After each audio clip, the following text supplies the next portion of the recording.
Good morning, you guys. I just wanted to share my latest order from Nurture Soap with you.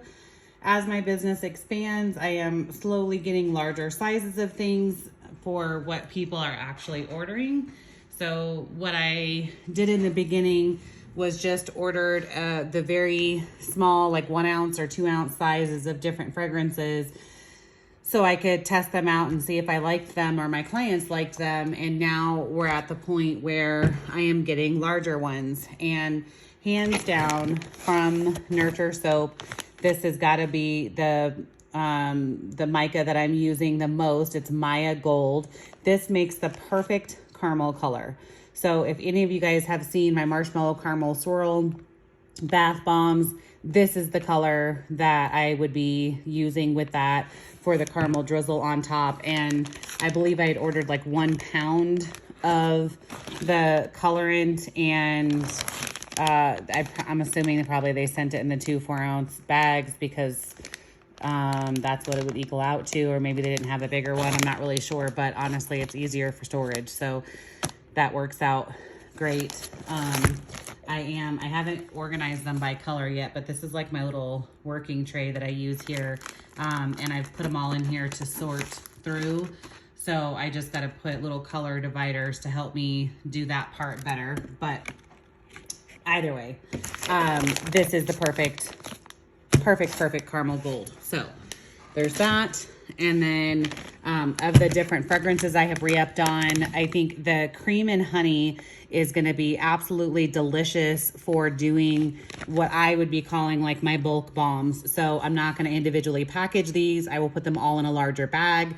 They will be for the clients that take baths every single day. So it'll be more economical with not having to do the shrink wrap of each one of them and a label for each one of them. So I could offer a better price for that. And the cream and honey is going to be a good, soft, kind of luxurious fragrance that will be more universal, so I could just have on the shelf for people to be able to order.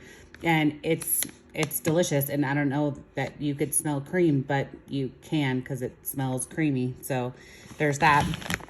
And then the Black Raspberry Vanilla was a fragrance that I didn't think I would like, just smelling it out of the bottle. So I decided to use it for the toilet bombs just to get rid of the fragrance. And it was absolutely delicious. So I ordered more of this one because I think it would be a good fruity one to use for the toilet bombs, but I would also love to use it for either the hand scrubs or my shower scrubs. So I got more of that. And then the orange patchouli is another one that I personally don't like patchouli by itself. However, I have a friend of mine that really loves patchouli and wanted me to make some things for her that maybe someone else like could also tolerate that didn't like just straight up patchouli. So I saw this combination and decided to give it a try.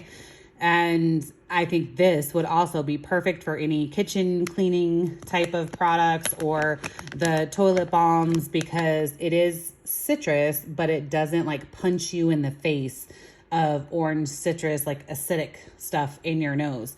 It really is a good balance between the both of them. So there's those all in the 8 ounce sizes. So hopefully I'll be good for a while on those now. And then the Devil's Door, this one I had used for some Halloween bath bombs that had a spooky surprise in the center of it. This is a very delightful floral fragrance that it's a softer note of them, but it's a beautiful blend. And I kind of just played off the name of the Devil's Door for using it for a Halloween bath bomb because of the devil situation, but then to also, because I mean, to have it labeled the Devil's Door, right? And then it to smell all florally is very confusing in my brain. But nonetheless, it was super amazing. And my son actually wanted me to make some toilet bombs for him out of the Devil's Door.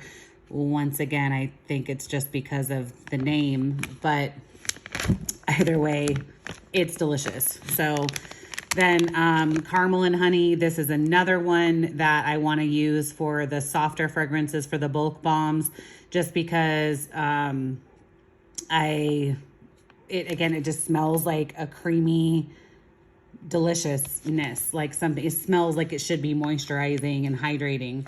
So I got that one. I think this one also would be very pretty to add into my coffee. I do like a salted caramel and then a regular coffee one for the shower scrubs. And I think this would be a good combination for that.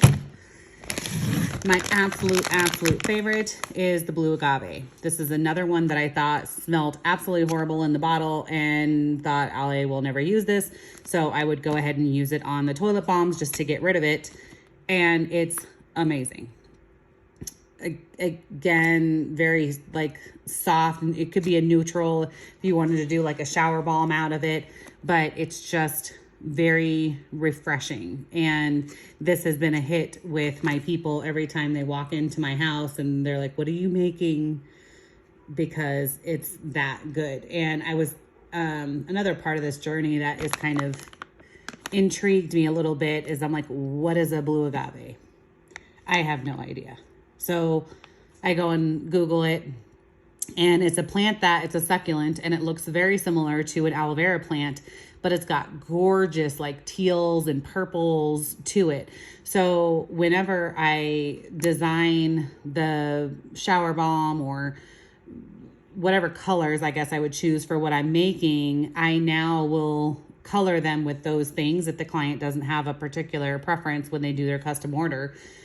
And I've learned something new, something interesting. And I never knew what a blue agave smelled like, but this one is amazing. And I would say I did try a blue agave from a different manufacturer in my attempt to try to get all of my fragrances from the same place to make things simpler, so I wouldn't have to be placing orders from all of the different people. However, it is in no comparison to what this one is. And also when you look at your usage rates, so I would say, I still love the Nurture soap labels because it will tell you on here that for cold process soap, you would have a slight acceleration. This will turn a light brown for the coloration of it over time. And the percentage of the vanillin in there, which would also contribute to the discoloration. So I would need to know that for the bath bombs and things, because I can put in the vanilla stabilizer to counteract that. If it was like, I probably wouldn't do anything at a 1% for it unless I was doing something with brighter colors. But if it had a higher percentage, like an 8 or 9 or something, then I will put the vanilla stabilizer in there to try to keep it the color it's supposed to be as much as possible. And then it tells you the percentage of use rate. So this one is up to 6% in soap, 2% in lotion. However, this is the full IFRA chart. So I did this document up in Word so that way I can have for each category. So as my business grows, that I can know what the percentage use rate is right off of the top. Because as you can see, it goes from 40% all the way up to a category 12, which would be 100%. So if I decided to start making a different category product, I don't want to have to go back onto the website because I've got so many different fragrance oils to choose from at this point and have to look up what that usage rate would be. So for the toilet balms, we have determined that it should be under a 10A. So that would be at 6.43%. Same with the bath bombs, that the category 9 would be at the 6.43%. So I will now, with all of these, go back and take the labels from the small bottles the sample sizes I had gotten, and create another one for the larger bottles. So it's always there and handy for me. And then from there, they always give you a little gifty. So in here, it's a sample of mica, which is Cheshire Cat. Which again, this is a mica that I don't have, which tells me, I swear, that they are looking up what you have already purchased to give you something different. So if that is the case, that is a lot of effort, and that is super cool. And as per usual, it is packed by Julie. So another thing about this company is that it is a smaller business, and even though they're not local to Colorado, like I really like to be able to support as many small businesses as I can with everything. If they have something that I can use, because I am a small business and I want to support small businesses. They also get your orders out pretty quickly. I'm guaranteed I haven't ordered anything like super complex from them. Sorry about that. But I have always been happy with, you know, their packing and shipping of everything. I have never had any issues with them. So I will definitely continue to support them. Hope you guys have a good rest of your day.